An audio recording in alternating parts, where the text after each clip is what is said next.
Hello and welcome to another episode of the Webinar Hacker with me, Diego Laje. Today, we're going to talk about how to prep for a webinar, not only content, but especially your speakers, SMEs, subject matter experts, how to make them sound more engaging, interesting, more attractive in a time-constrained environment. We're going to talk with Rebecca Umberger, Senior Vice President at Sage Communications, a leading marketing and PR agency here in the DMV area, which she has over 35 years of experience with government contracting, marketing, and communicating with government folks to market your goods and services. It's an invaluable conversation with tons of insight. So let's dive right into it.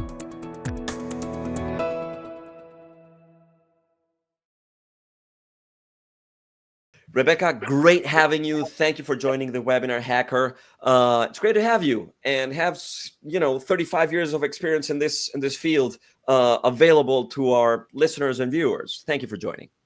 Well, thank you very much for inviting me. This is definitely a topic that is near and dear to my heart. I know. And Rebecca, look, one of the biggest viruses running around the webinar space is people who are very knowledgeable in their topic, but they prep the morning of the event. Yeah. How do we kill the virus? We need to help them. So we need, part of it is really getting to know your SME, your subject matter expert. Yeah. Personally, right? Establish that relationship. Hey, I know you're helping us, but I'm going to help you as well. And making sure that they take the time way before the webinar, not the morning of, but start this process like 2 or 3 weeks ahead of time so they can gather the information and feel really comfortable with the environment that they're going to be in. What kind of information do you think SMEs need? What kind of stuff do you have to? It's best to go up to them with. Oh gosh, make sure they know their audience. That's one of the most important things. Who are you going to be speaking to? Is it going to be a group of technical people where you can do a deep dive?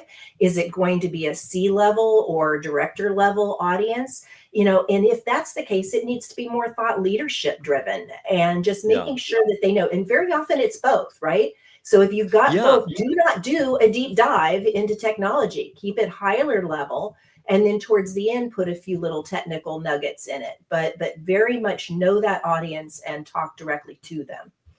There's another angle to this problem. Sometimes there are webinars where you don't really know who you're talking to. I mean, they are in the space, That's right? True.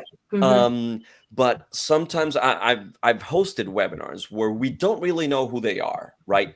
And sometimes this chemistry seems to happen where the whole thing like bubbles and blossoms, right? The event has questions and interaction and so on.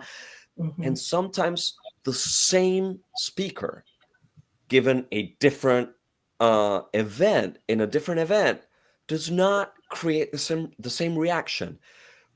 Obviously, or at least from my point of view, it seems to be a question of audiences. Different people joined today, right? So they're not, the webinar is not working.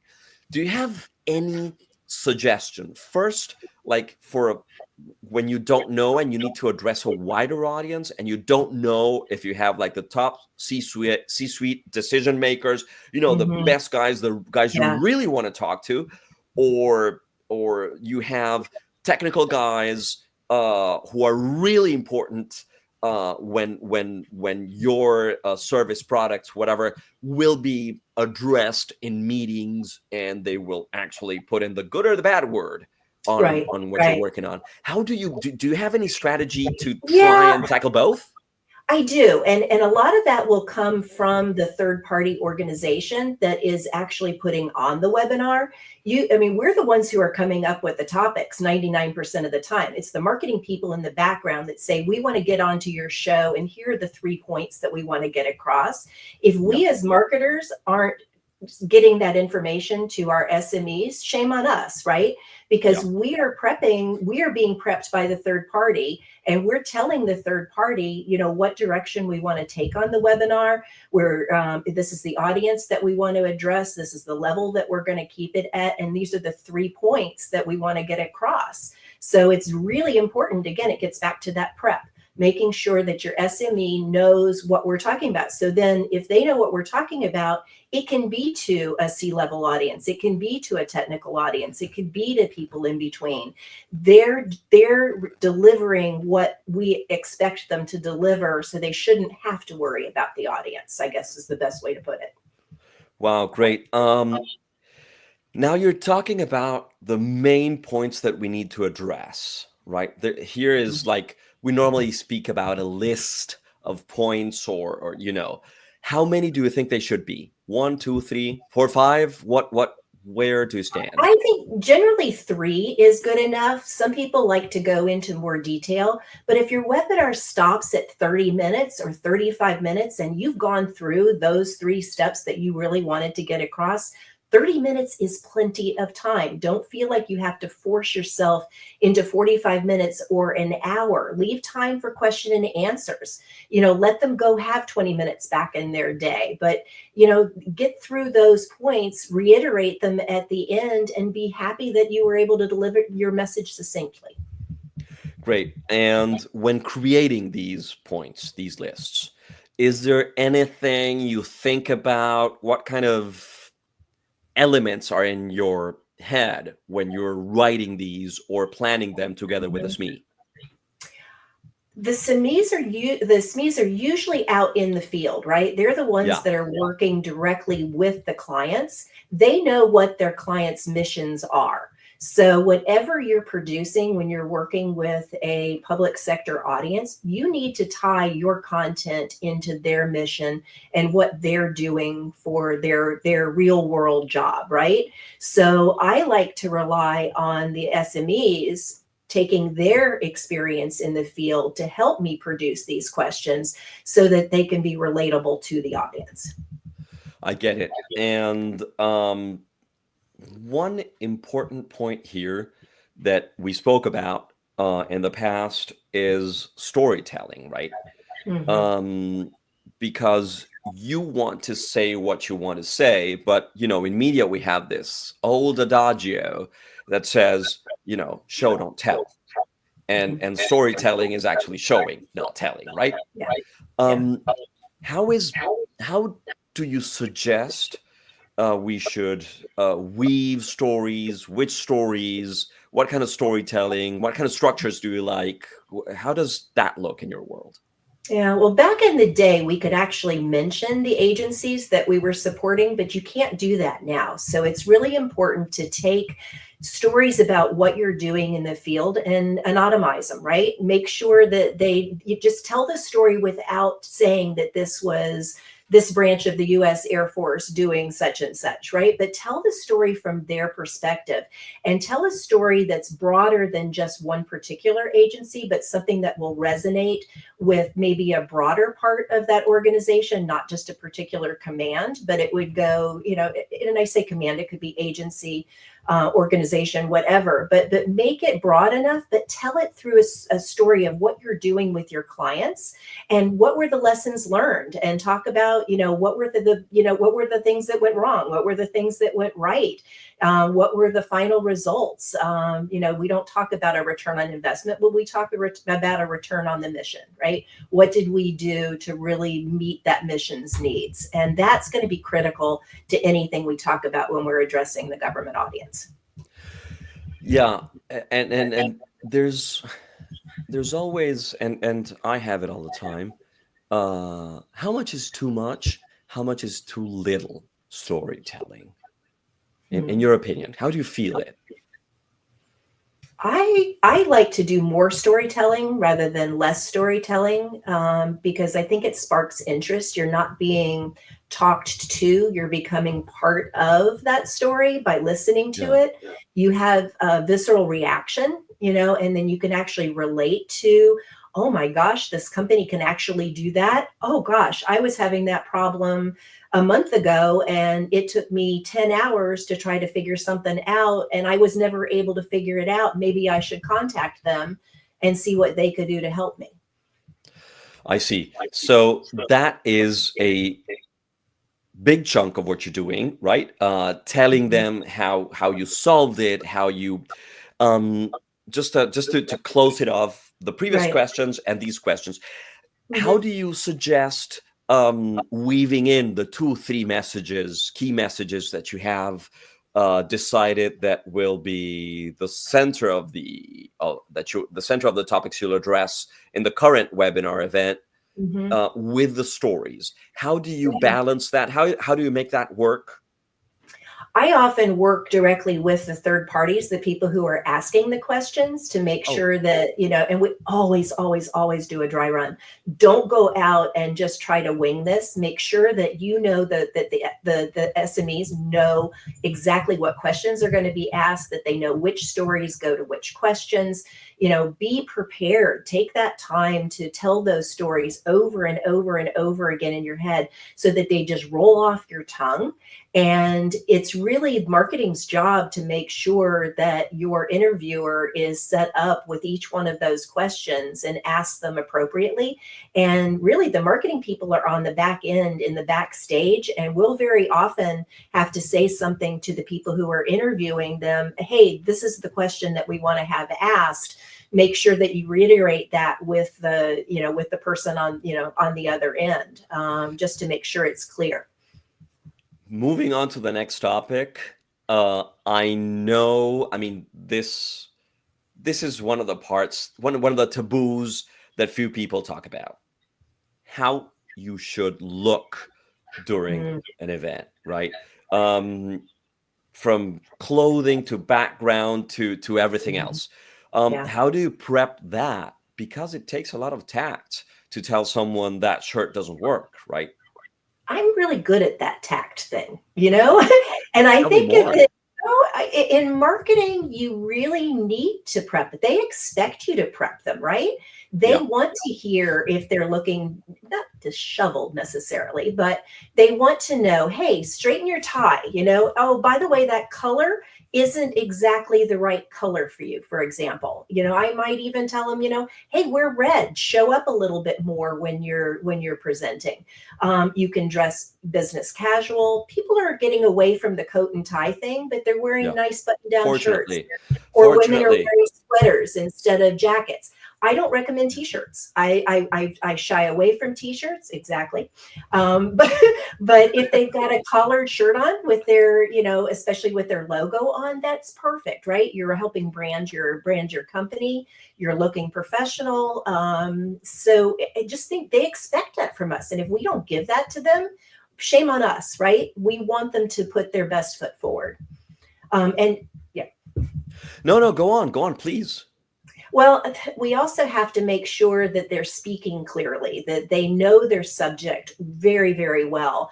I encourage them to go on and practice on Zoom before they get on, and you could just record yourself, play it back.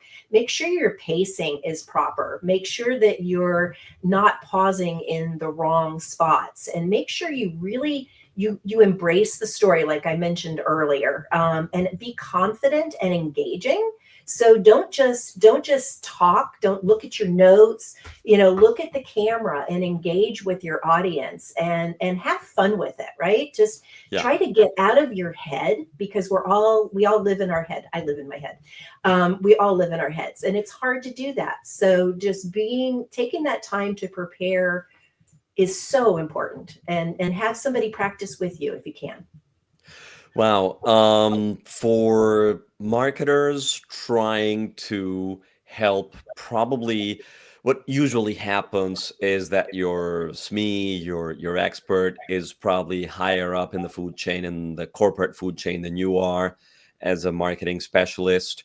How do you suggest which is the best language, which is the best way to help these people better present, better be on camera? But sometimes you're offering very personal advice, right? Which is the way to balance that? Yeah, I think I might twist your question just a little bit because Please. you brought up something about getting corporate people, and that does happen when you're with a small to medium sized organization. You're not necessarily going to have a chief technology officer that knows federal. So part of it is really prepping that corporate person to not say company, have them say organization, have them understand more about their audience that they're going to be speaking to. That's going to be really critical because they're going to lose credibility if they just talk like a corporate marketing, or a corporate sales head, right? You really want them to know and understand why you need to weave in things like, their mission. And I absolutely have them talk to the sales teams on the ground before they go in, at least a sales leader who can help guide them. And I encourage the sales leaders to be on the phone during the prep sessions to provide that coaching during the prep because they're going to need that. That's interesting. So actually, the bulk of the coaching doesn't come from the marketer, from the comms people, but it actually you bring someone else who is like an authorized, Mhm. another SME, right? Another Absolutely. specialist. Yes. Absolutely. Who is also in the field and knows what's going on. Yeah, and it's a totally authoritative Mhm. opinion, right? Most definitely. Wow, interesting, very interesting. Look, we're running out of time, but I know that we have to cover a little bit more ground before we go, and that is um, how do you prep the end, right? The end is 90% of your webinar, right? Uh, how do you prep that? How do you prepare and prep your speakers for the end of the webinar? That's a really good point because why do the webinar if you're not going to leave them with a call to action, right? Yeah. So, really, what you want to do is make sure that they're very clear on what you've told them, what you've shared with them, and then go back and reshare it at a very high level. Like what I would tell you today is be as prepared as possible. Know your audience and then leave them knowing what the next steps are that they need to do or they want the client to do. Um, and how do you prepare? How do you suggest? Which is the best way to prepare for that? As one final clue or nugget that you're going to leave for us today. Put it in writing, Yeah, put it in bullet points, and then memorize it. outstanding. Rebecca Umberger, SVP at Sage. Great having you. Thank you for your time. Thank you. Thank you. I really appreciate it. It's been a pleasure. Thanks. Advanced preparation.